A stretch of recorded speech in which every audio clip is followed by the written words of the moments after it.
What's up, everybody? This is the Anime Squad Podcast, episode 36. My name is Robbie. And this is David. And unfortunately, Omar's not here yet again. Third week in a row, but this time for sure he's coming back next week. But yeah, before we begin, be sure to like the video, comment the video, and subscribe, just to help us out, support us. And yeah, let's get this show on the road. First off, we're gonna be reviewing, talking about RWBY, Volume 8, Episode 6, and kind of like what we thought about the whole thing. And Cinder's backstory was a thing. Yeah. Yes, it was. This sort of happens. What did you think, David, on the backstory itself? I thought it was nice. It was a decent one. Yeah, it was a nice backstory. It wasn't like anything bad or anything. I think like all in all, it was like in terms of content that we needed to kind of understand Cinder better. This sort of helped. It kind of helped, I guess, humanize Cinder a bit more. I just feel like it just kind of came out of nowhere. Because we've been seeing Cinder for like a good, since season 2 pretty much. Actually, no, was she in season 1? I don't remember. It's been a while. But basically, yeah, Cinder is like an established character, and now we're getting a backstory. Find that decision kind of odd, but what it is, it was pretty good. Nothing too spectacular. And then Ozpin came back. Okay, so all in all, this whole episode, like I said, the whole meat of this episode was just Cinder's backstory, again, kind of humanizing Cinder a bit more, and kind of giving us that kind of detail. In regards to kind of how it was handled, again, it wasn't the worst in the world, but I feel like it could have been a bit more in regards to just giving us more advancement to the story itself. Because, I feel like we're getting to a point where it's just like a lot of bad things are just happening to the characters, and this episode is very true. Like I said, this episode does not give does not help our characters cause that much, because oh my gosh, by the end, but when this episode ended off with everything just going wrong, from bad to way worse, because the Grim River that we saw last episode gets on to full effect. The shield protecting mantle and everything, Atlas, is not working anymore, so that's awful. And then of course Oscar getting attacked and everything like that, and again, it's just not giving our characters any kind of break at all. So there's nothing else really much to say about this, huh? What do you think, David? Yeah, like I said, it was an okay for Cinder. Yeah, for Cinder, yeah. And then the whole our MCs didn't come out as much. No, not at all. No. Maybe we need a little bit of that. But yeah. Other than that, it was just towards the Ozpin and that other dude. Oscar? Oh no. The I forgot his name. Yeah, we forgot it. Yeah, and that was pretty much it. It's just a Cinder backstory. Then that's pretty much all we can say. Our next show, we're gonna be moving on to Onyx Equinox, episode 4. This one has a lot more meat to it than our last show was, and all great episode. Now we got Zanya appearing, in full. And character-wise, she's pretty cool. She's kind of you can tell that she's kind of more of a survivor. She's definitely has a lot more battle experience and everything, and how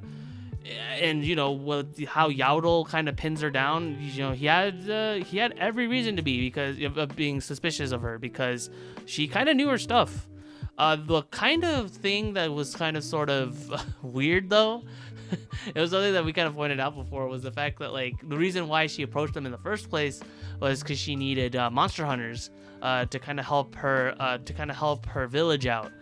And I was like, they're not really like, besides Yaoto, they're not exactly like the best, people to kind of help to kind of give help to. If anything, they're the ones they need help from her. Yeah.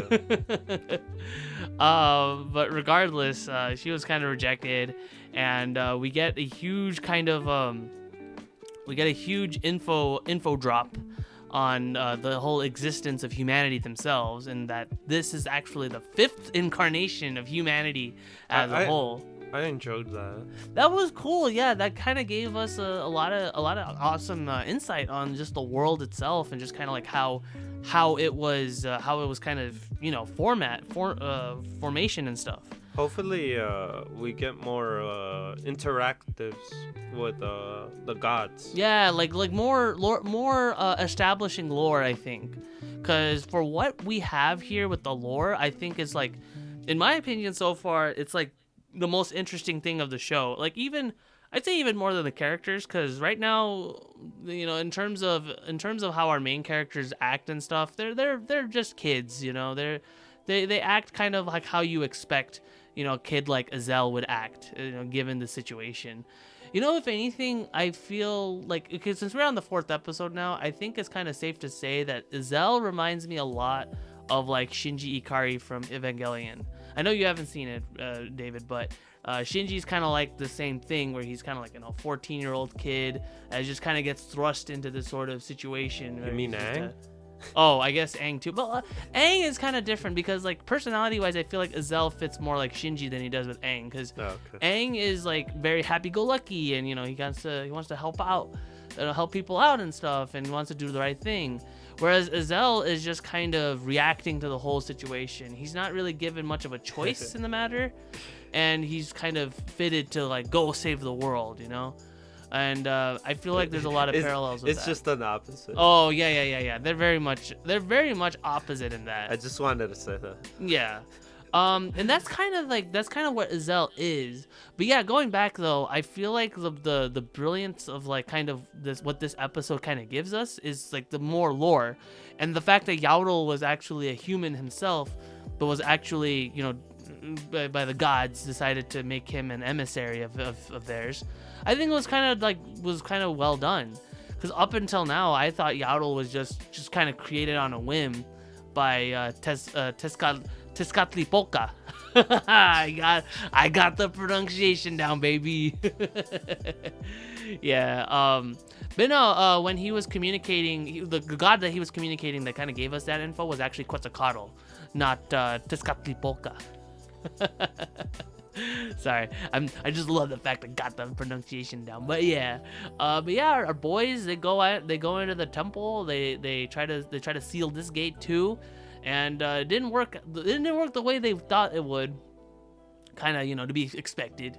This is actually technically Yoon and Ken's first time even doing it, and I get okay. So my take on Yoon and Ken is that they work okay for side characters, but I think it's just really silly that like, oh, they both held onto the ball, and that's how they can get the answers from the ball itself. I thought that's just kind of like, I guess it makes sense because Azel was kind of chosen on kind of like a whim, but that, the way this kind of works is just, I feel like is a little bit sillier than like Azel's case.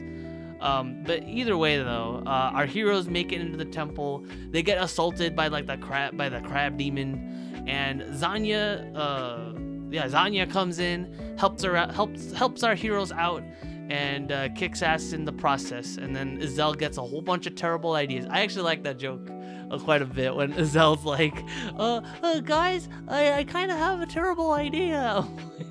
Oh, the terrible idea. Yeah. and then when they had to like pull the switch, he's like, guys, I have another terrible idea.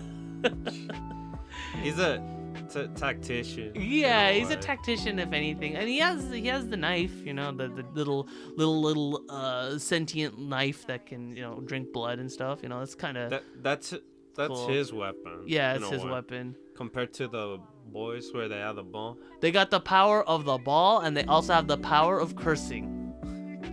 Cause holy damn, a lot of F-bombs being thrown up in this show. So kids, be sure to make sure you're 18 years and older to watch the show. But yeah, all in all, great episode. And then of course the final part of the episode, of course our heroes, they won. They were able to seal the gate. In exchange, Zanya's like, hey, let's go back to our village, because we got a gate open there too, and our village needs our help. But at the stroke of I guess the sun setting and everything, she's actually transforms into an ogre. No, I was kidding. No, she transforms lizard. A lizard. She has her inner animal, I guess, she needs to fight. We'll see what happens. Yeah, we have no idea what's going on with that one, so we'll find out. All right, next anime we're gonna be talking about, Standing on a Million Lives, episode 11. This one was kind of confusing at first because we got hit with a different opening. Felt like a different show. It was a different show, and I kind of saw where it was going with how they were showing the magical girls and all that stuff. It was kind of obvious that this was more showing off Yuka's kind of perspective. Yeah. Because it was something I noticed the last episode. I talked about on the podcast. I'm like, hey, wait a minute, Yuka's the only one that they didn't show a proper flashback. They showed her infatuation with the dating sim guy, I guess. Her video games. Her husbando. And the others had their flashback that we've seen a billion times now. I guess a million, a million lives, a million times. But yeah, so she gets a proper backstory now. So what did you think about it? I thought the backstory, it's the same. It was kind of the same backstory that we saw before. I thought it was pretty well done. It's definitely not as played out as Kusue's backstories, where she was like, oh, I just want to get stronger, It's okay. It's an okay backstory.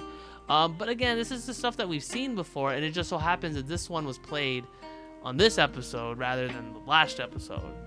And if you couldn't tell kind of where the direction was going, this is more like a Yuka-centric episode than anything, because everybody croaks. She's the only one that's gotta kind of carry the torch, as you can say, and she gets motivated by all her characters. I think all in all, this was handled relatively well, especially towards the end, where I guess spoiler alert. This whole podcast is spoiler, but anyway, they got the mission done, and Yuka's allowed the ask the question, I guess, where the god himself is able to answer. And like I said, all around it was a solid episode. It's not as weak as the past episodes that we've gotten. This one actually felt like we got something out of it.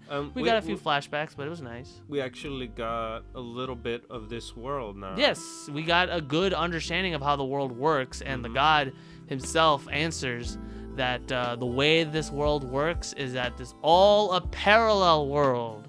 So it is an isekai in the literal sense, I guess, but it's not a fantasy world. It's just a parallel world.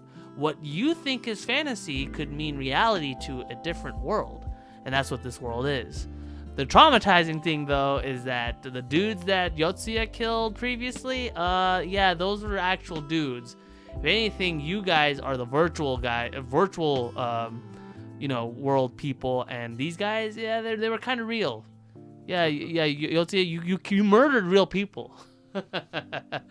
So, yeah, he was upset. Yeah, Yotsuya was kind of upset.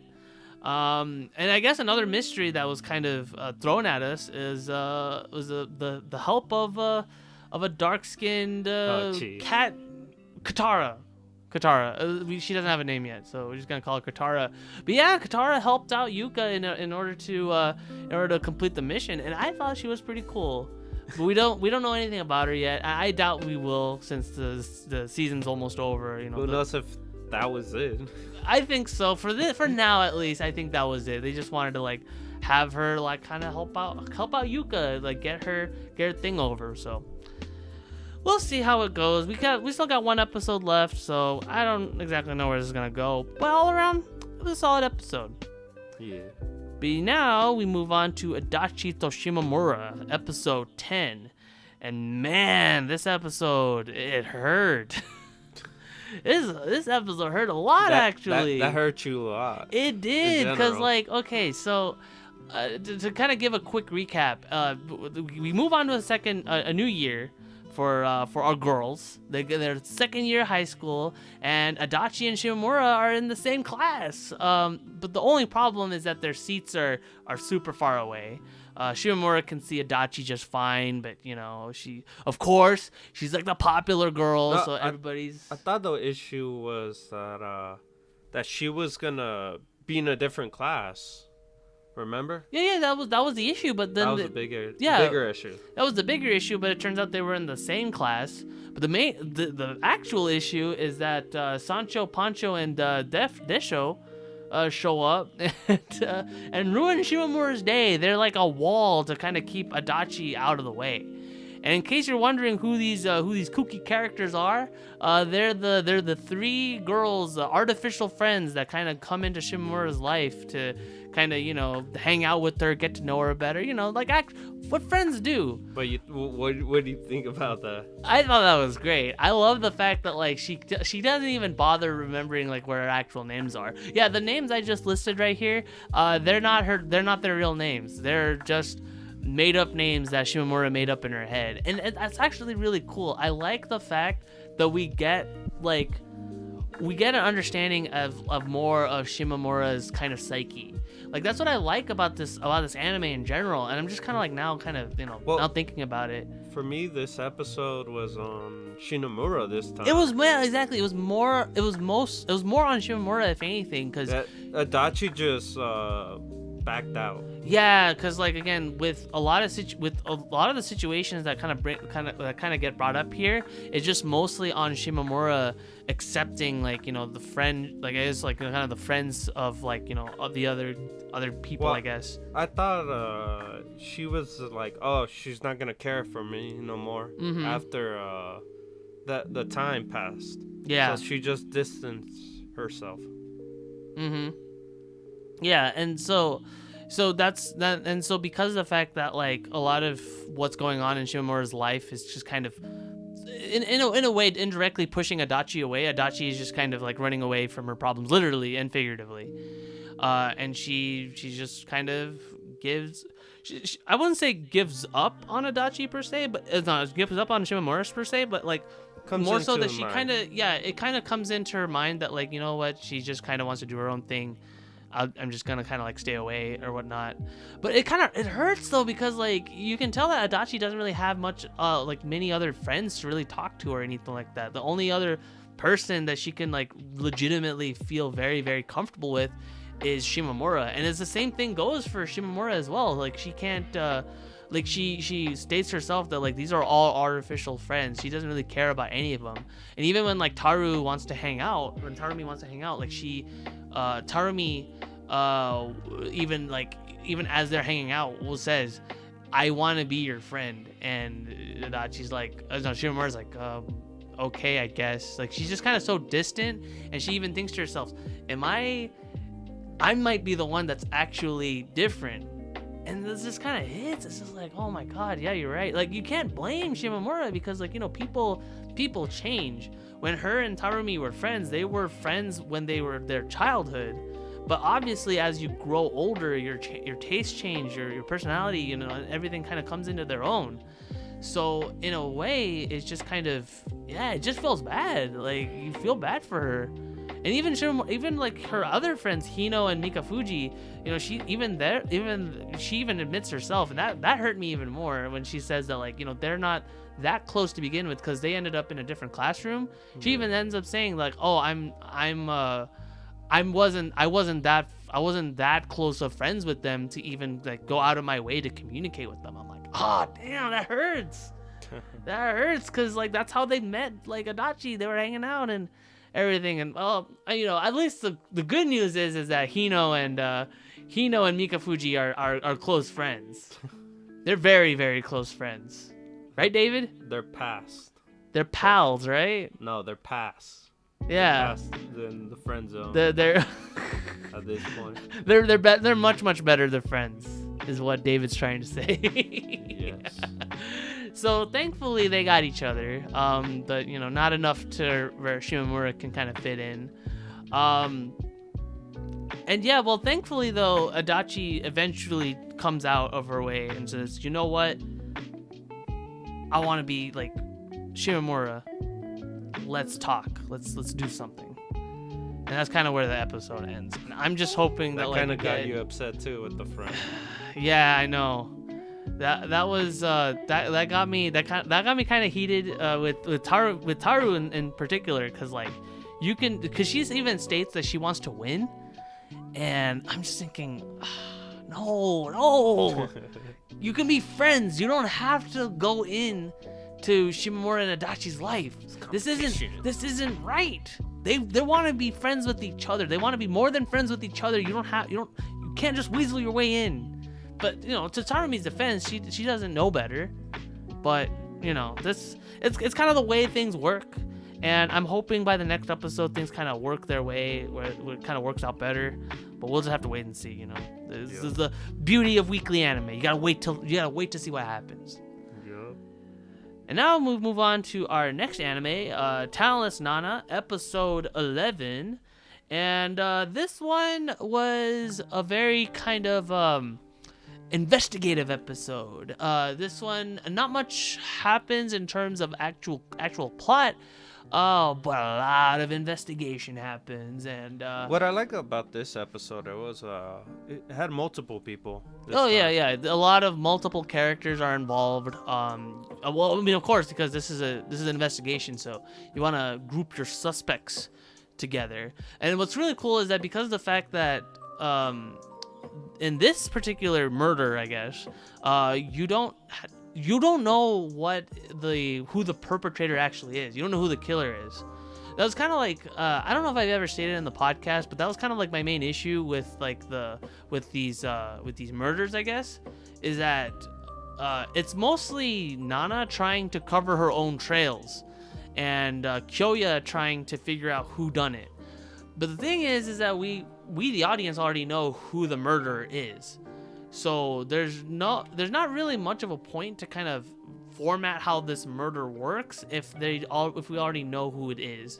Like, it's just a matter of just kind of like figuring out who can outdo who. But in this case, we don't know who it is.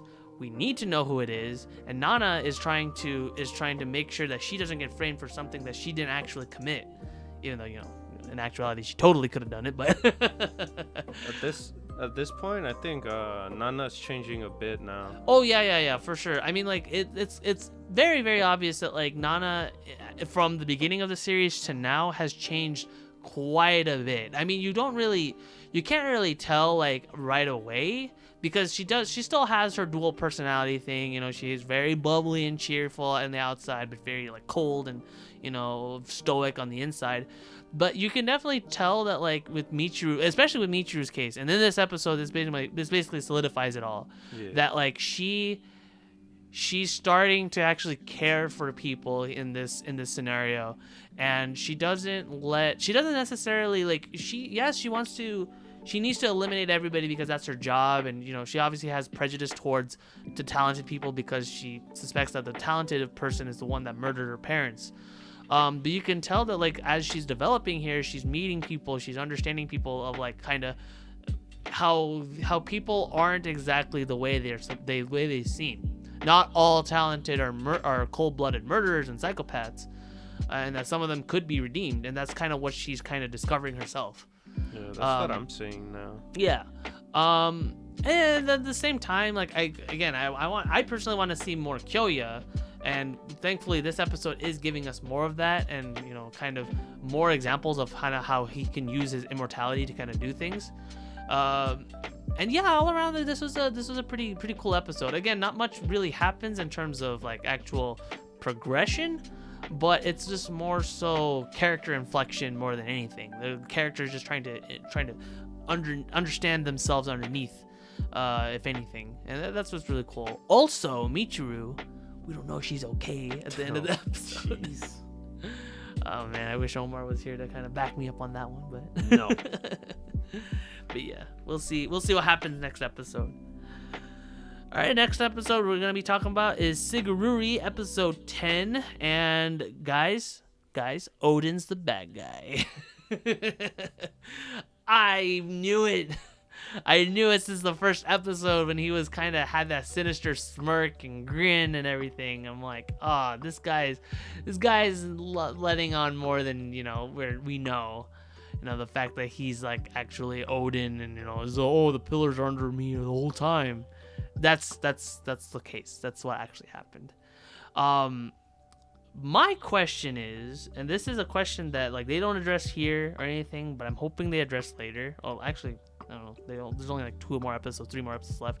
But what I'm hoping is that since the Valkyries are technically Odin's daughters, does that mean that like Odin could technically like manipulate the Valkyries to kind of turn on humanity themselves?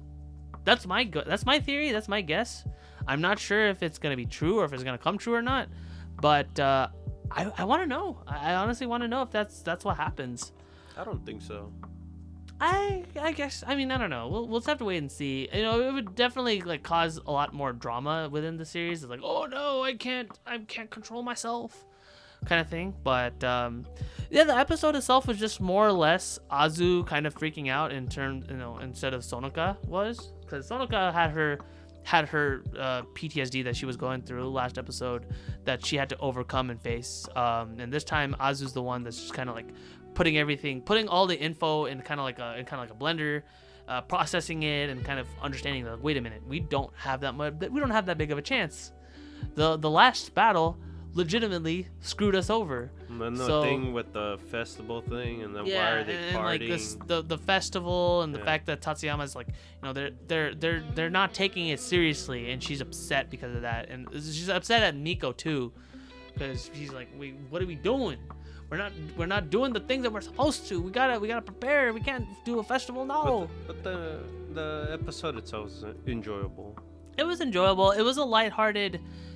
It was lighthearted not for the sake of like just being lighthearted. It was lighthearted because it kind of gives is meant to represent hope in humanity. It's like, and kind of like, how they say like you gotta make the memories before something. Before, and something big happens.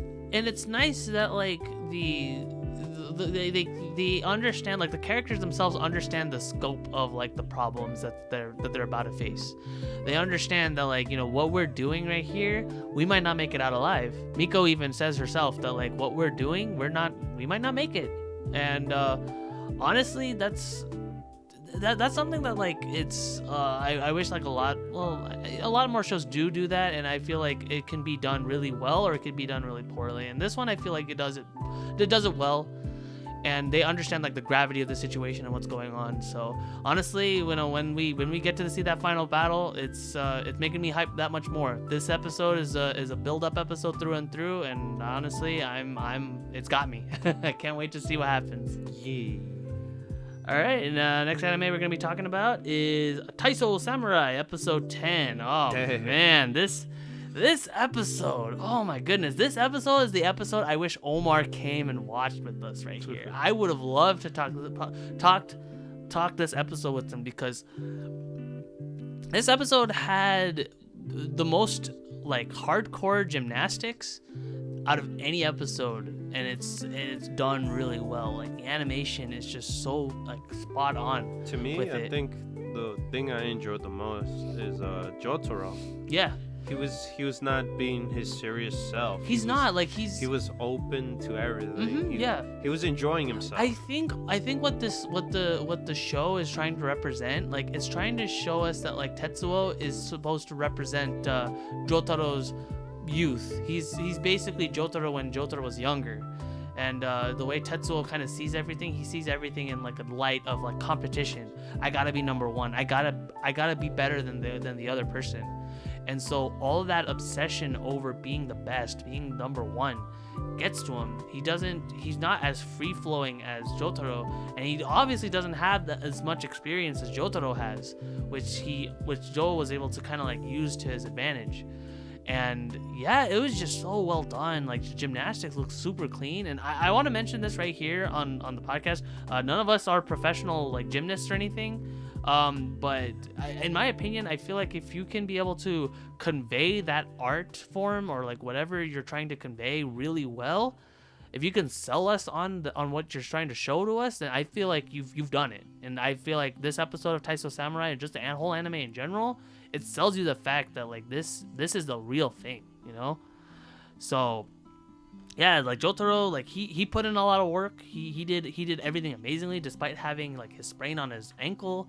And hey, even our good old like green-haired comedy relief, you know, even he gets in on the action. Love. And, like, the first few minutes, like right before the opening kicked off, I was in. I was super in. Like he was like he told his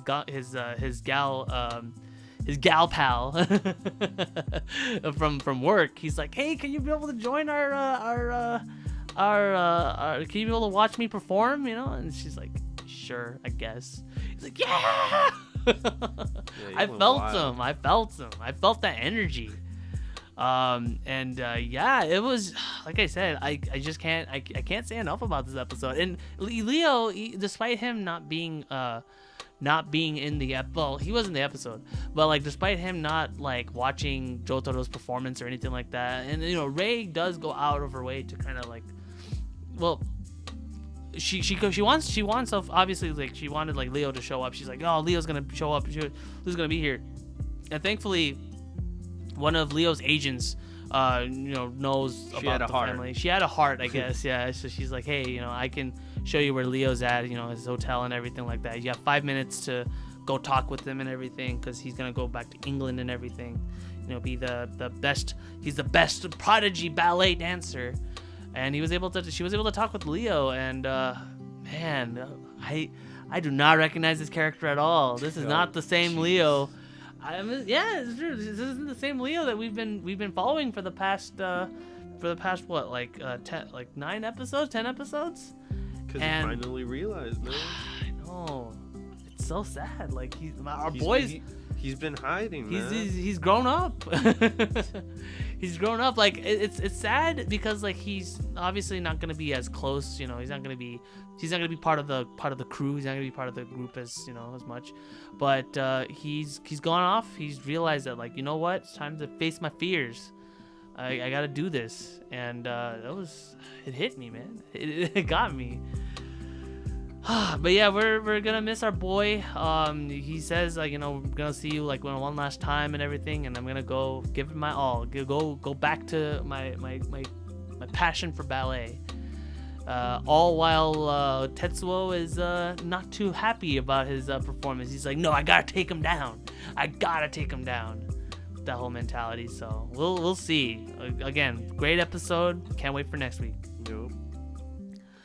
All right, next is Majo no Tabitabi, episode 11. Weird episode. Oh my goodness. So, all right, so so before we start, my favorite concept for any like television show or cartoon or whatever you want to call it is the concept of established characters swapping bodies and kind of like Freaky Friday, getting to know how the other feels, right? And this one, oh my god, it was done so funny. All right, so it all. Well, I also enjoyed the fact that it continued. It was a continuation. It was, yes, it was a continuation because like from the teacher. Yes. So okay. So most episodes on the show is all one-off, obviously, because this shows Elaina traveling from country to country, what her experiences are, and you know what she kind of faces and everything, you know, which is all great. Yeah. But this one is actually a continuation of last episode where we saw Fran and Sheila when they were apprentices of Elena's mom. And how they were, you know, how they handled this one particular job where they took down the what are they called again? The Curio Company, and how like the Curio Company is like an evil organization. Baddies. They're baddies that don't They're like thugs. mages. They don't like witches or mages. But so- they'll use the magic. Yeah, but they have magical items, and this one in particular was really cool because so fortunately Elaina knew like okay, no witchcraft. Saya didn't. She gets hit with a ball, and she's like, okay, nothing's happening. But Elaina gets hit with another ball because they thought that she's not a witch, she's hit her with anyway. I didn't get that part. Huh? I didn't get that part as much. Well, okay, so the way I saw it, because of the fact that Elaina, she didn't want, because she knew what she was getting into. She read the book. That's based off of the story and everything. And the old lady should have just shot herself with it. Then she would have the box. Yeah, and youth. Yeah, that's what I thought Yeah. in my head. I was like, wait, why doesn't? Well, they're not smart. No, like after. Yeah. After that pass. I'm Yeah, like, wait, couldn't she do that? They're not smart. So obviously I always thought of that. Elaina swaps bodies with Saya, but before that though, we finally get to see Saya's little sister, Mina. And Mina's a great character. At first she's like very stoic and she doesn't care about anything. Serious but, girl. Hey, but you know what actually happens though? Oh man, Saya. Oh, I guess Elaina in Saya's body. She immediately like, this is a weird looking box. Let me open it. Bam. Everything blows up, and then you see like a whole bunch of like the whole city kind of takes over, and they get a little bit lovey-dovey. Weird episode. They get lovey-dovey, and oh man, Mina, what you doing, girl? What you doing is wrong. But yeah, weird episode. Oh man, but yeah, Elaina had to subdue Mina. Yeah, but the show in general is like, this episode was like, it was an okay episode. It wasn't, It was funny. I really liked the episode. Yeah, a lot of weird stuff. A lot of weird stuff, but I think my personal favorite thing about this episode is that it brought. For the first time ever, we have pretty much all the main established characters actually come together. All of them, like Sheila, Fran, Saya, all of them kind of come together, and we finally get to meet Saya's sister. Like everything that happens in this episode in particular is really non-consequential. It's not a serious episode. Again, we're not going into that time travel episode, level of messed up or anything like that. It's not messed up at all, if anything. I think it's for very me, normal. my favorite part is where Fran is talking to Elaina and, telling her that, there's someone else. There was a person who taught me. I was Yeah. She was throwing hints. She was throwing wasn't hints, getting but it. Elaina was not getting it. Because, again, you see the flashbacks, and you're like, this is Elena's mom. Elena's mom is the one that did the traveling and everything, but Elaina doesn't get it yet. And so I feel like she'll get it. She'll get it eventually. The end of the journey, maybe. Yeah, my favorite part was when Mina was able to, show her affection towards her sister. When you got to see, Elaina was able to see it, obviously. But for me, I think it was the friend when he said she was like, I feel like she's like a second mother to Elaina. Yeah. I enjoyed definitely. that. I was like, that was kind of heartwarming. Yeah, I think any scene involving Elaina and Fran is just it just warms your heart. How can't it? How couldn't it? It was funny. Yeah. It's like, hey, go visit your home. Yeah, I feel like eventually Elaina will get the message. She'll understand. Like, okay, you know what? I'm gonna go home. Yeah, all in all, it was just a fun episode. Can't wait for next week. Yeah. All right, now next anime we're gonna be talking about is Day I Became a God, episode 10. Now, oh boy. So after last episode, this one is a lot more normal paced, and actually no, not normal paced. This is fast paced. Yeah, Fast paced shenanigans going on. So the entirety of the whole anime up until this point was all set in 30 days. Okay, because Hina said herself that within 30 days the world is gonna end. Now, obviously, this kind of gave Yota some ideas and, you know, kind of worries like, oh shoot, you know, if the world's gonna end in 30 days, what are we gonna do? But this time, no, the world didn't end in 30 days. In fact, the world is still going as it is. But they meet Hiroto, and I'm just thinking like, this is some interesting stuff. And it kind of hit me as pretty much like early on that, wait a minute, like a lot of stuff that's going on, this is all playing story beat for story beat for what we saw before. You know, we saw, because Hiroto introduces himself as a friend. You know, he introduces himself to Yota and the crew as a friend, but he doesn't explicitly like kind of have any common interests, obviously. But he knows everything about Yota. I think the most craziest part of that whole time kind of thing pushing Majo forward was the fact that he kept getting mad. Yeah, because he didn't realize it. Yeah, like, that's something that you pointed out. Yeah. He's for me, like, I was like, wait, this makes sense. Yeah. He has like a scowl, like every single thing. Like they were having ramen, he's like, and they were playing mahjong, he's like, and so it's just like, what's up with this guy? Like, what's up with this dude? Why is he so tense? Why is he so upset? Like, is he gonna do something bad or something? Yeah. Like, but the whole reason why he did it is just, you know, he wanted to know, you know, about Hina. Yeah. He wanted to throw hints at Yota to like kind of get him to just, dude, ask me the question, pop the question, and like time goes on. Like this, like the anime literally, like the episode literally starts from like September, and then we're here all the way at like. They're almost to February. Yeah, they're about to graduate. They're like pretty much like in February, March now, and right at that point is when Hiroto like bursts, and he's like, oh my god, you guys are so dense, you know? It's like, oh, I hate hanging out with you normies, but thankfully Yota turns around and going back finally, to California. Yeah, we're going back to California, and you know, Yota figures out, it's like, okay, all right, I'm sorry, what happened to Hina? I need to know.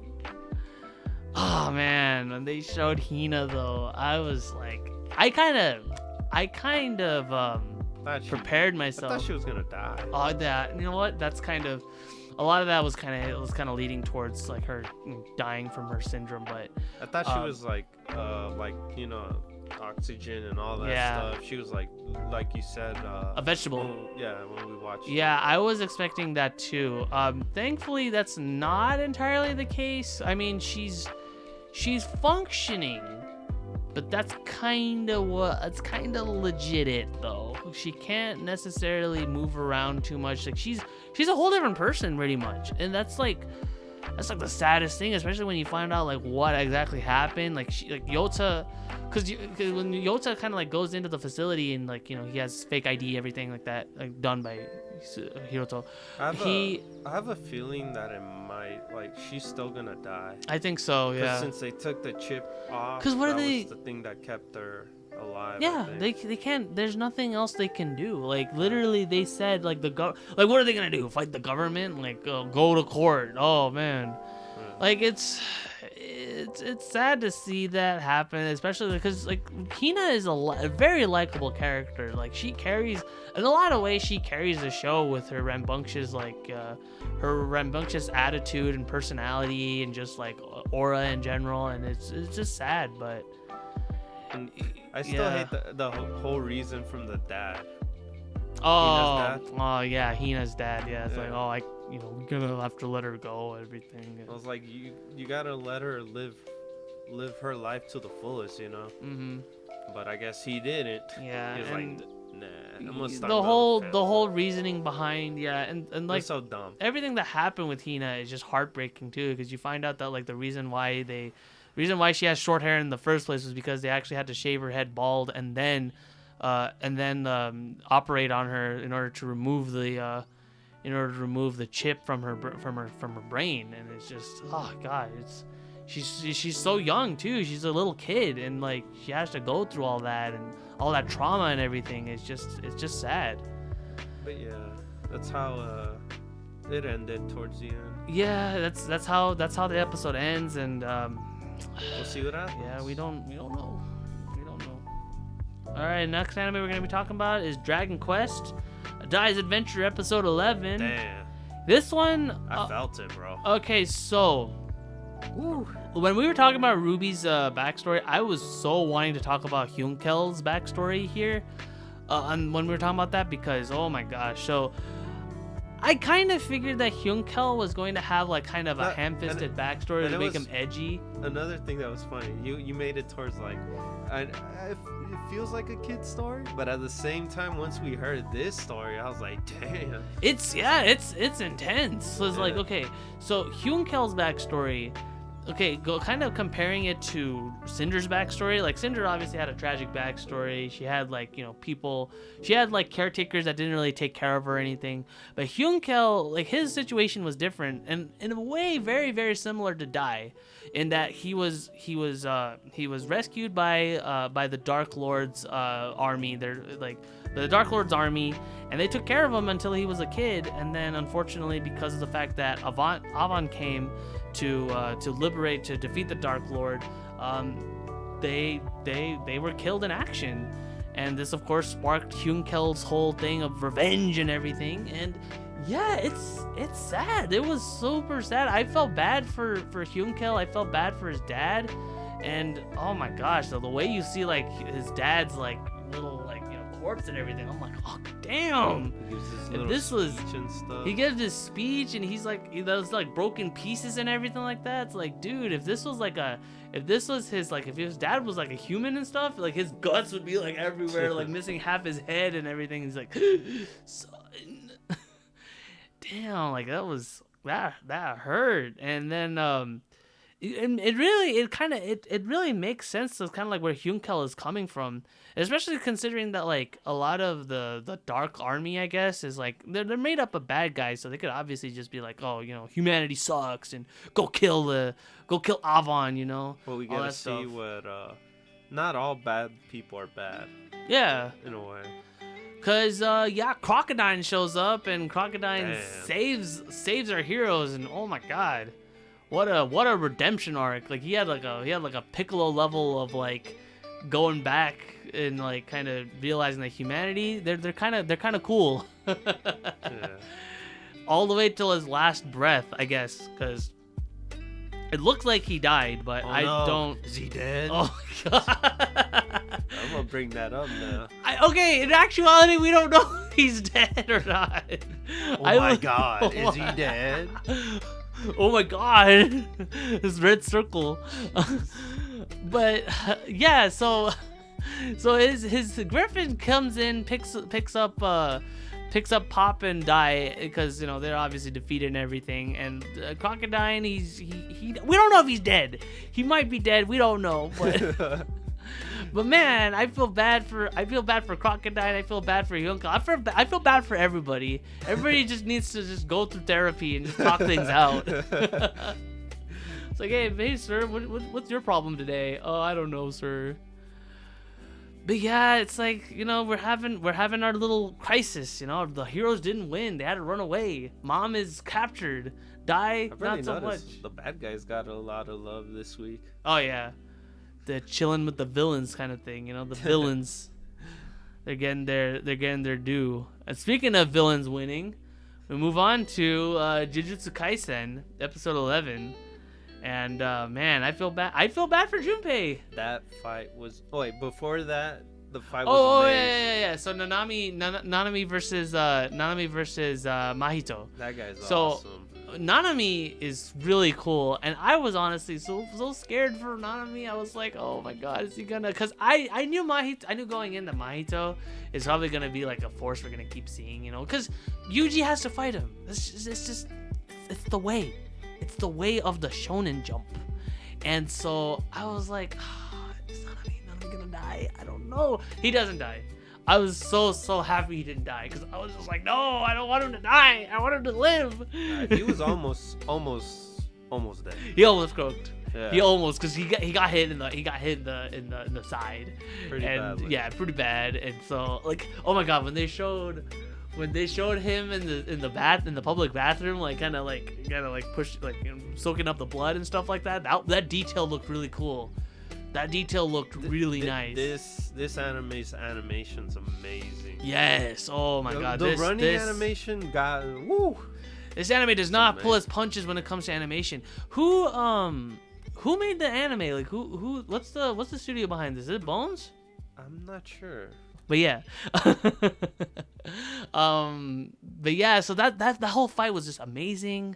And Yuji, meets up with Junpei and everything like that. He gets to talk with them, get to know him better. Be a cool bro, be a cool homie. Mappa. Is it Mappa? Yeah. Holy shit, that's crazy. I did not think it was Mappa. Yeah. Cause another show in this lineup is also done by Mappa. So that's crazy. I did not know that. 3 shows. Damn, Mappa's putting in some work. God but damn. I think for me the most is Jujutsu out of the Jujutsu really it looked amazing. I did not think this was done by Mappa though. But yeah, no. Junpei. Okay, so when Junpei's mom came in, I honestly got a lot of Josuke's mom from JoJo. I got a lot of that vibe because she's like an independent kind of single mom. She doesn't she needs no man. She can take care of her own son and everything. And she's really cool. She's really badass and stuff. She invites Yuji over. They're family. That was sad. That was upsetting. Yeah, when Yuji's mom, that was. I wasn't thinking it until finally it happens. I was like, God damn it! I knew this. Well, I didn't know this. The same episode too. Yeah. That's what upset me too. The thing is, she's not like a regular mom. She's not like, oh, my son's no. She's again, she kind of, it looks as if she can kind of pull her own punch. She can kind of pull her own weight and everything. To me, I thought she was. At first, I thought she was gonna be an asshole. Oh yeah. Like a bad mom, care. yeah. Mom doesn't care, kind of contribute. No, she was up until she died, she was she was very supportive and everything, but unfortunately tragedy happens. And obviously this was all set up by the main bad guys. They're all trying to manipulate this poor dude. And it's just sad. It's just what's the guy's oh wait, no. Mahito? Yeah, Mahito.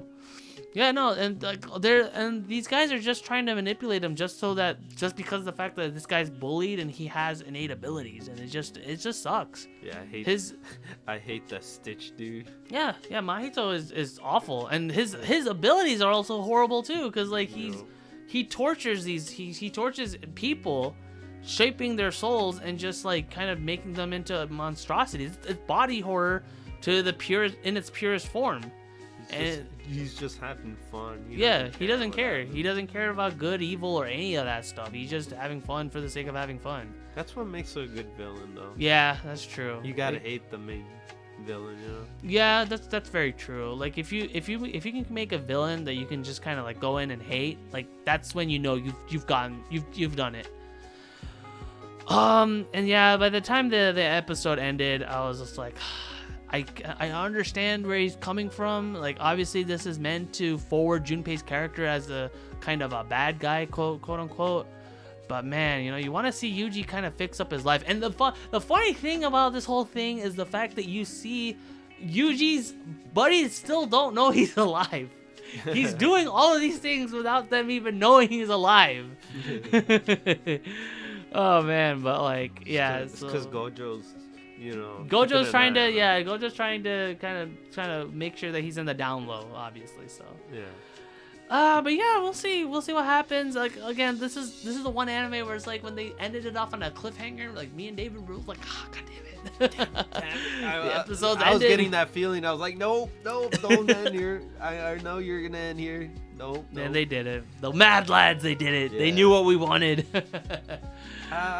For me, maybe he might snap the guy's neck. Maybe. Yeah, I think so. It looked like it at the end. I was like, oh. It looked like it, but we'll see. We'll see what happens. Yeah, because Junpei is destroyed inside. Yep. He wore completely black. Yeah. Well, anyway. Moving on to our next anime, which is ironically the last anime of not the season, but the last anime of its series, season finale. Fire Force Season 2, Episode 24. And like I predicted, no new arc for obvious reasons, because this is, of course, the last episode of the season. But Arthur Shinra gets trained. That was... It was funny. Yeah, I enjoyed it. It was funny watching. We actually saw their training. Yeah, it was funny, like, you know, their training. It's hazing, if anything. It's just hazing to, like, the new frat bra. They're just getting beaten up. Yeah. And stuff. I was like, damn. Yeah. And it wasn't even training. Hey, but hey, that beatdown that Benimaru gave Arthur and Shinra, though. That was amazing. Of course, David Production gave a good. David Production, like, woo.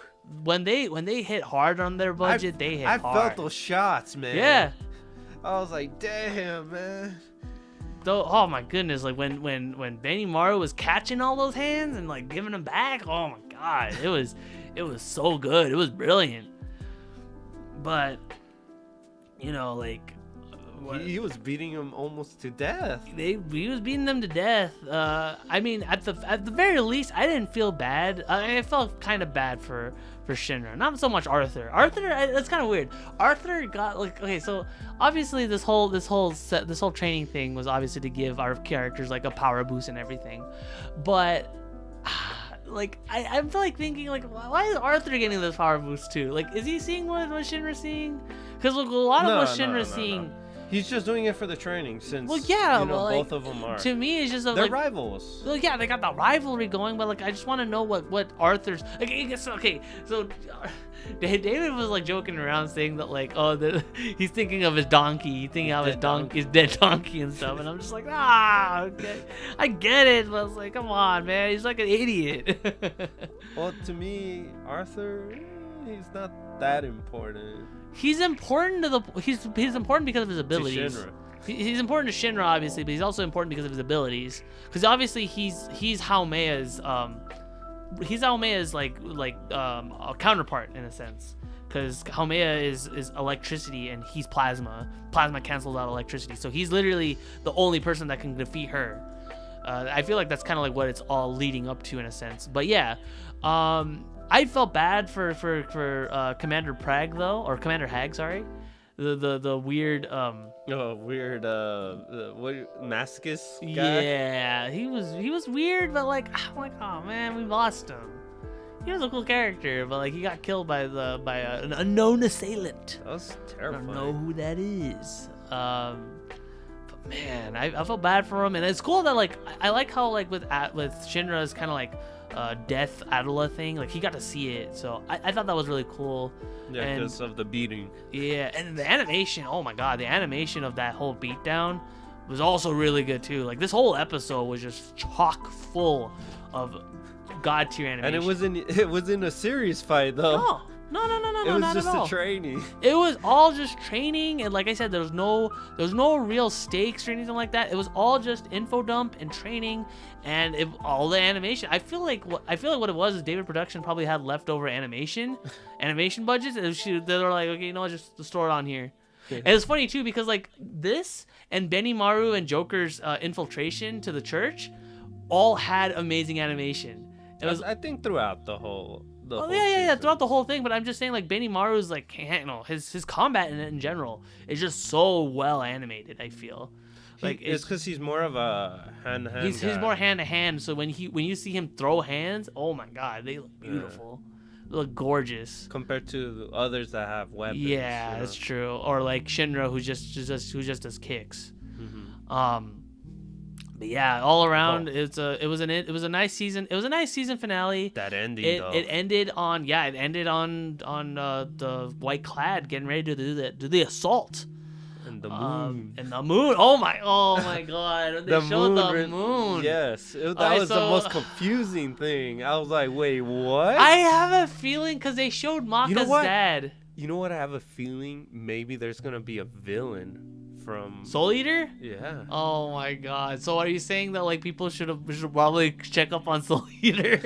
I don't know. Who knows? This is our guess. Oh my god! Yeah, we don't know anything about this, but hey, I mean, if it is what it's leading to, I'm down. Honestly, I would totally love a continuation of Soul Eater, and this is not a continuation, but a character from Soul Eater brought into here. This could be no. You know what? This could be a continuation of Soul Eater though, because we don't know what happened before. Oh snap! Okay, we don't know yet, but yeah, we'll see. It ended this season's. Why would they show the moon? We don't know. I don't know. It was the most like, it was so cool looking at it, but at the same time you're like, wait, what? Are you guys trying to confuse us? Yeah. Oh my god. But yeah, I guess now that this is the end of the season for Fire Force, So we can give what's your rating, man? my rating.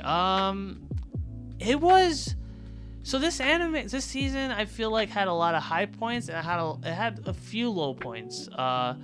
There's a few battles or scenes or anything that kind of felt like it dragged out. Like I feel like not much really happened compared to the first season, and like there was a few characters I kind of wish showed up.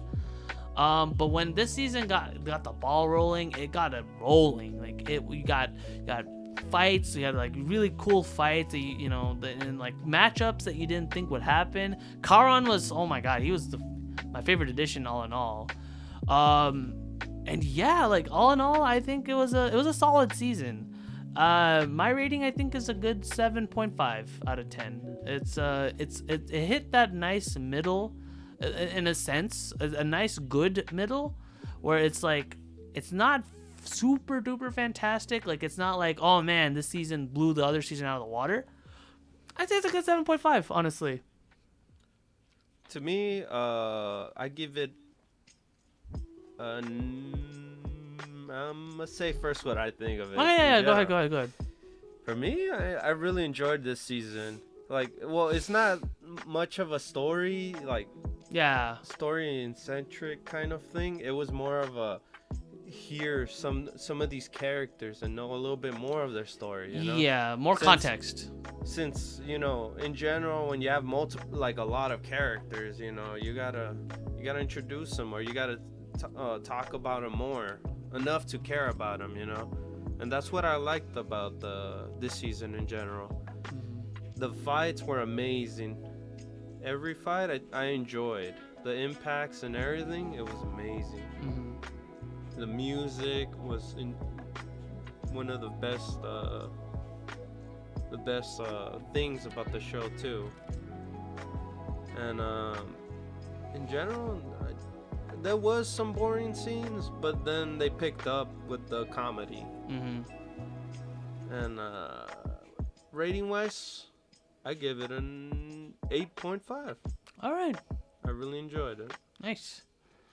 Yeah, so again, Omar isn't here yet, so next week when all of us are gonna be together, we're gonna hear Omar's opinion on the rating for that. So stay tuned for that. Yep. All right, and now we move on to our final episode of the final anime of the final season of Attack on Titan. And this final episode. No. This is episode 2, imagine. Jeez. The final episode of season 2 of the final season. Calm down. How would you feel, David, if this was that last episode of the season? I'll give it a 0. Yes. Just kidding. But yeah, okay, so moving on. This is episode 2 of Attack on Titan, final season. And more of that Reiner PTSD. Okay, I'm not gonna talk about much because I already know kind of where this is gonna lead on to, and of course I'm not gonna spoil it past this point. But David, what did you think of this episode in particular? Oh jeez, you brought this onto me. I have to, because I already know what's gonna lead to. Like I said, well, when we had the conversation within the anime itself, I was completely lost. I'm still lost. I do not know where we're going right now. The whole different country thing, I'm still confused on right now. Oh, Marley, yeah. Yeah. I don't know anything about Marley, unless pretty much it's a different city. It's a different country. Well, yeah, because it's a different country. We get info dump on kind of context behind Reiner, and like I said, this is just Reiner PTSD the episode. And the other characters I don't know much about. Pike, Colt, all them. To care yet. To care. I'm sorry. But Zeke. What about Zeke, dude? We've seen Zeke. First. Oh man, but he's the voice of Grisha, dude. Grisha Yeager. But yeah. Oh man. I need more. You'll get more. You will get more. Okay, you got Gabby. Gabby's a little rambunctious little tyke, ready to get that armor titan. But yeah. This is obviously establishing, and I guess we can talk about. So again, not going too deep into the contents of what the episode is. Like I said, mostly just Reiner PTSD. We can talk about the studio though, Studio Mappa. I want to mention that like this anime has a lot of movement. Even though like not much has happened this whole episode, this episode is very more mellow than the first episode for obvious reasons. But there's a lot of character movement. Like when you see Falco and Gabby's friend, glasses dude, he moves around a lot. He's very expressive, even though he's not really doing much. And the same thing goes for Reiner's mom too. They're just really expressive when they talk and everything. Actually, no, not Reiner's mom, Reiner's dad. Mm-hmm. And yeah, like you just see like a lot of expressive movement and stuff, and that's when I realized this anime in particular, this is which is done by Mappa, not WIT, unfortunately, is they're mostly I wouldn't say experts, or not really experts, but like they handle CGI mostly. And obviously, you could tell from the last episode that when you saw Armor Titan, when you saw Beast Titan and all of them, Jaw Titan, they were all rendered in CG. They had a lot of animation, a lot of they weren't very how should I put it? They weren't very polished. But what they lacked in polish, they more than made up for fidelity, if that makes sense. Like, it's kind of weird to explain. But yeah, it has this kind of uncanny look, and I feel like for what it is in regards to its accuracy to the manga, which I kind of touched up on a little bit, but didn't really go too deep into. It looks really faithful, but it looks really weird though because for me in general, yeah. Let me say. Yeah. Go ahead. Since I watched the entirety of the anime, the original, with what WIT did with the series, I think I enjoy the art for this one, but I kind of miss the whole like destroyed faces and like the expressions. The expressions were really detailed, and you can feel the fear in their eyes and stuff like that. It just felt like so real to me. Well, I mean in general.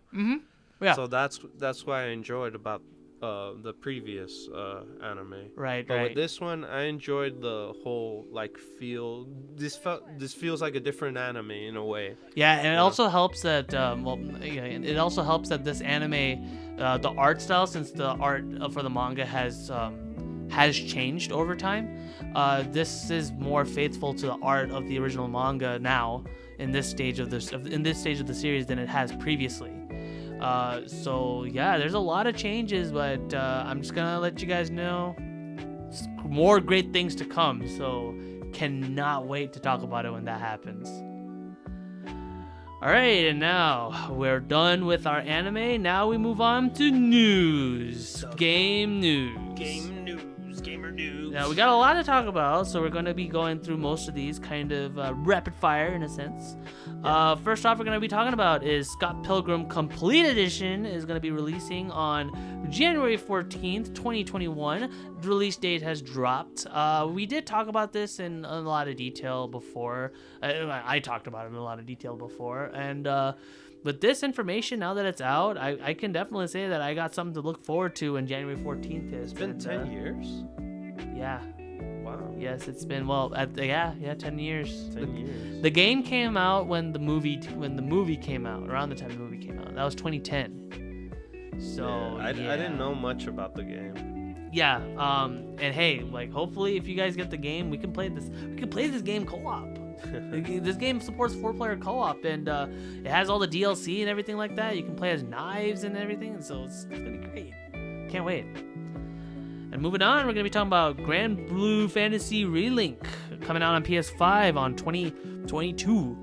And we saw gameplay footage of it. The devs had a live stream, 7-hour live stream. We only saw like clips of it, snippets. Yeah, it was Granblue Fantasy Fest. FES 2020. Yeah, that was I guess the online convention that they hosted, and they showed off 7 hours worth of gameplay. Where like Gran and Gita, something like that. I don't know anything. You go ahead. You take over because I don't know much about Granblue. Well, me neither. Oh, I barely started getting into the series itself. Okay, but I guess we can comment on the gameplay. The gameplay feels very much like it feels very much kind of like I guess you can kind of compare it to like Kingdom Hearts or like Souls in a sense, where it's an RPG, but it's very much an action RPG, and the way it's formatted is it's kind of unique. It's kind of unique. It's kind of interesting. I like the art is very faithful to the original Granblue Fantasy, and the party system mechanics is also really cool too. Like you have like 3 party members that kind of like fight on their own and everything. You can be able to switch on the fly. Me of Tails. Oh yeah. Tails also. Tails and the what do you call it? The equipment when you put the equipment on too. It has the similar to Tails. Yeah. The Tails series. So. It feels like there's a lot of inspiration taken from a lot of different series. Like it's not a carbon copy of any RPG, any one particular RPG, which is pretty cool. So yeah, I guess the only thing that we can say is just time will tell. It's kind of like how this game is gonna get handled. So who knows? Looks really cool. All right, next news we're gonna be talking about is Persona 5: Strikers.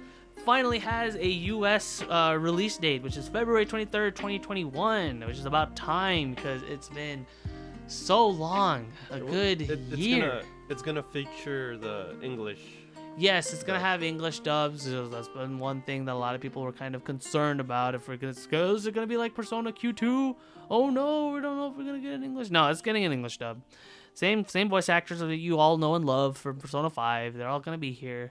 And yeah, it was finally good to know that this game is actually being officially supported. Can't wait when it comes out. I'm gonna get it on PS4 personally, because that's kind of the Persona machine that I know and love. So we'll see. And then next up, there's gonna be Phantom Breaker Omnia. Take it away, David. This is your time to shine. Well, like I said, I'm not 100% on the game either, because since it's from Japan. Yeah, it was Japanese only. So you only played that one, yeah. Because I have the PS2 version, but from Japan. Yeah. Of course. Oh no, PS3. My yeah, bad. It was PS3. But yeah, it's pretty fun. I enjoy the series, and I like what they showed from the gameplay itself, the game mechanics, and the fighting style. It's bringing back the old we used to play this a lot with friends, and now they're bringing it back. Yep.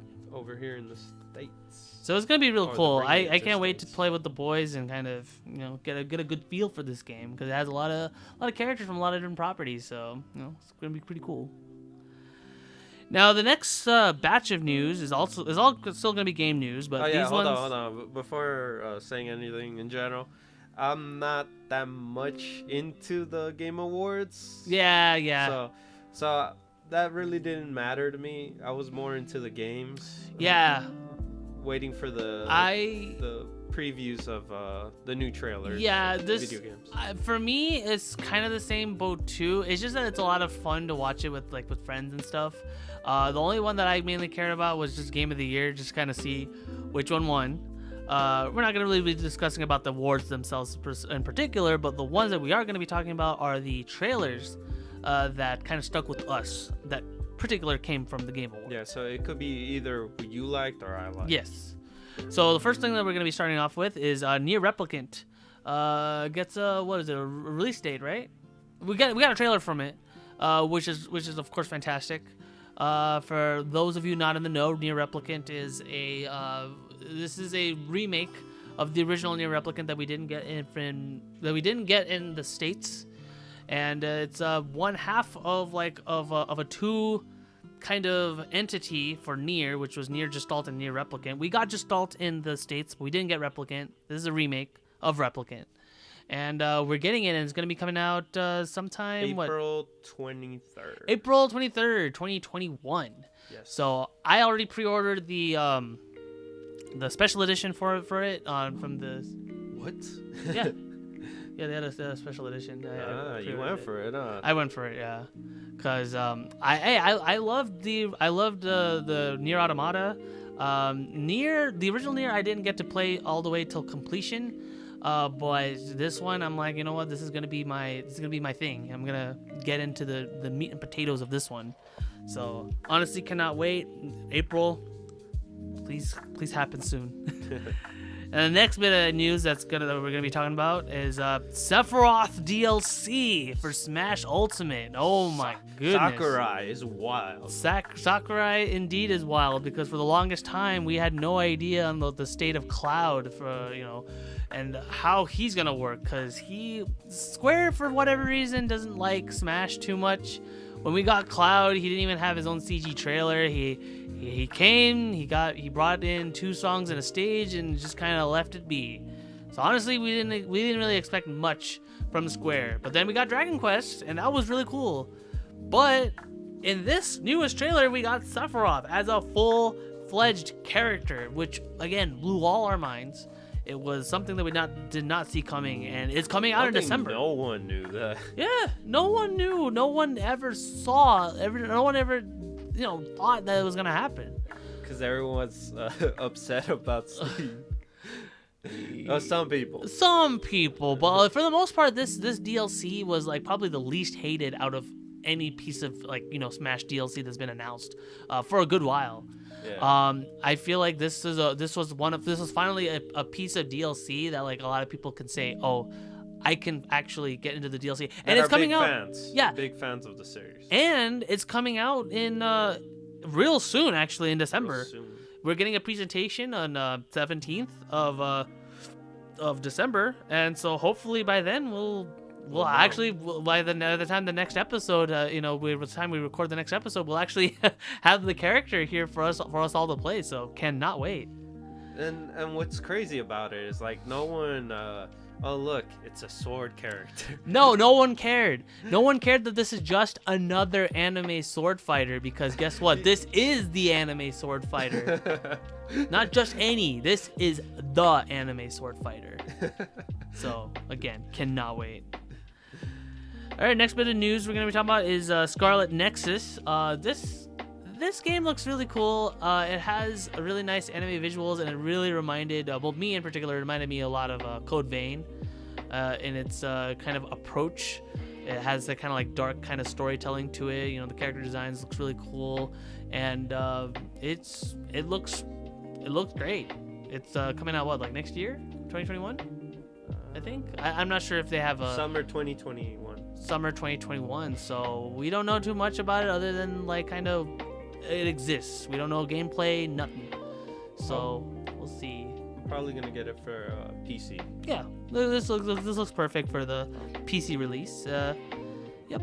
And the next bit of news we're gonna be talking about is a new Perfect Dark announcement. I don't know anything about. Yeah. So my experience with Perfect Dark only mainly extends to the first entry in the series, which came out on N64 originally, and then later Rare Replay, PC, all that stuff. And it had a second game on the 360, way back when the 360 first came out. So was it the same person, or was Rare? It was Rare, yeah. Rare created. No, I mean the other games. We're talking about the protagonist. Yeah. Oh yeah, it's Joanna Dark. That's what Perfect Dark. No, because you said the 64, and then there was the other 360. 360? Xbox 360. Was that also the main character? The main character was on Yeah, because the thing is that Perfect Dark Zero was a prequel. It's a prequel, so it features her when she was younger, when she was it's a prequel. It's a prequel to the first game. Yeah. It's a prequel to the first game, and then this one has this was just another CG trailer. We don't know when it's coming out or anything like that, but we just know that the game exists. And again, considering that this is a rare property, it's more than likely going to be out on Xbox and PC. What's cool about it, it's it's gonna be by Santa Monica Studio. Oh. First project at Microsoft with new Santa Monica Studio. Oh, okay, yeah, that's cool. So again, we don't know too much about it. In terms of kind of like the legacy that Perfect Dark has, it has quite a bit of a reputation to kind of follow up on, because Perfect Dark, a lot of people say that Perfect Dark. I mean, again, I guess it doesn't really say much, to nowadays, but a lot of people say that like Perfect Dark is like a much better GoldenEye. Which I feel like I agree, especially if you play that game with modern controls and stuff, and on the rare replay version too. Perfect Dark still holds up real well. I hear that the 360 Perfect Dark Zero was also a good game as well. So who knows? I honestly hope that this game turns out real well and it kind of carries on that Perfect Dark legacy. So would you pick it up? I think I'd pick it up. I want to know more about the game first. Than anything. I want to know kind of how the game, is and all that stuff. And I hope that they re-release the second. Actually, they might have already re-released Perfect Dark Zero. I'm gonna have to do find out on my end if it was on Rare Replay. But yeah, hopefully they have like a bundle where it's like, you get the first 2 games with this also, kind of like how Kingdom Hearts does with their whole story so far. So we'll see. And the next piece of news we're going to be talking about is the Turtle Rock Studios' newest game, Back 4 Blood. Totally not Left 4 Dead, but it is. And I feel like the reason why the studio decided to change the name was because, the reason why it's not Left 4 Dead 3 is because Valve owns the rights to it. And I feel like this one, they don't want Daddy Valve to get involved. They wanted to make their own thing, so it's Back 4 Blood. You have 4 survivors, trying to survive the zombie apocalypse, and you gotta work together and everything like that. And got different enemy types. It's just the same. It's Left 4 Dead, but it looks really cool though. So again, we just only got the trailer. We're gonna find out more, and I have a feeling that the reason why this whole thing happened was because they don't want to work with they don't want Valve to be involved as much. So. Whoa. I wanted them just to make a new game. Yeah. But they couldn't make a game. Yeah, because they had Evolve, and that whole thing kind of did not work out that well. So yeah, we got this. Can't wait for it. This is a game I'm looking forward to a lot. Oh yeah.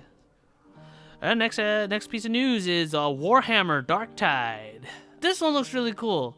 This one, you have a choice of like 4 different protagonists. It honestly really reminds me of like the Borderlands games. How Borderlands you have like a choice of like a different protagonist. Yeah. And like you have this this fantasy kind of world. I guess in this case like a cyberpunk kind of world, and you get to shoot. You gotta shoot, and it looks really fun. And I like the aesthetic to it, and it looks really cool. I like the big dude too. He looks like a mini boss. Yeah. I want to play as him. The whole that's my unfiltered thoughts on it. Yeah, they have all different abilities from what we saw in the trailer. Yeah. And yeah, I can't wait to play it.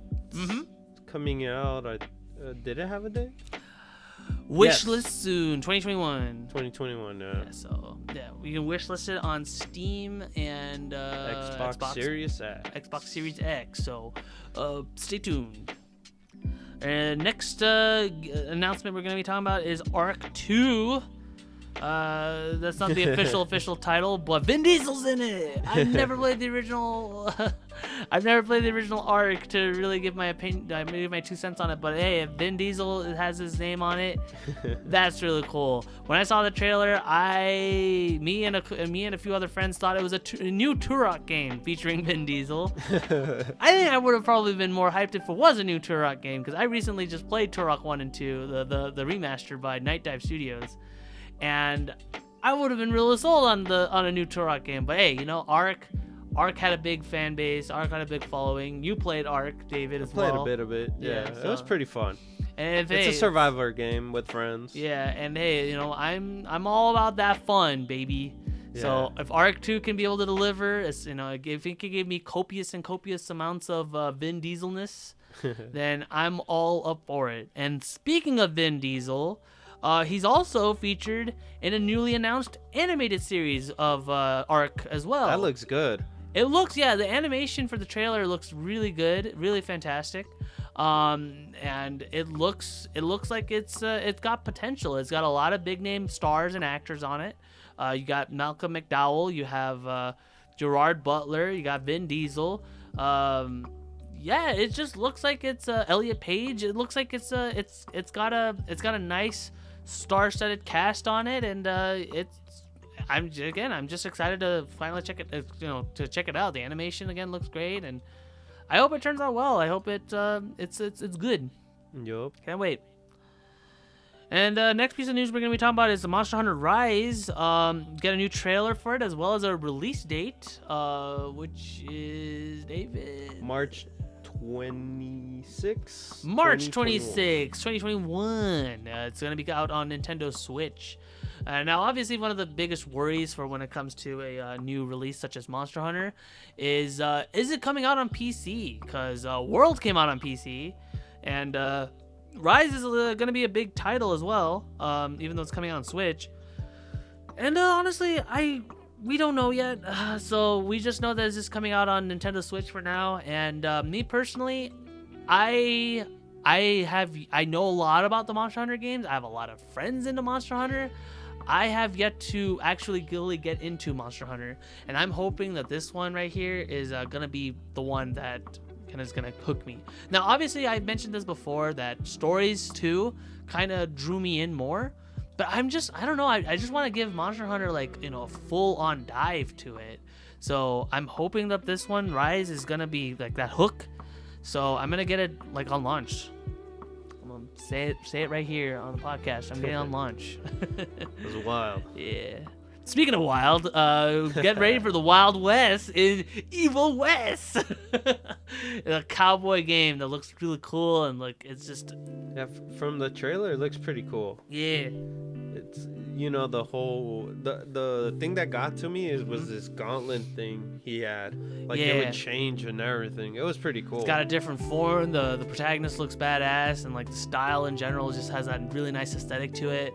It looks really cool. We don't know too much about it. No gameplay has been released yet because this game's not being released till 2022. No, 2021. That's. I thought it was 2022. That's what it looked like. You'll see. Well, you'll see. Stay tuned.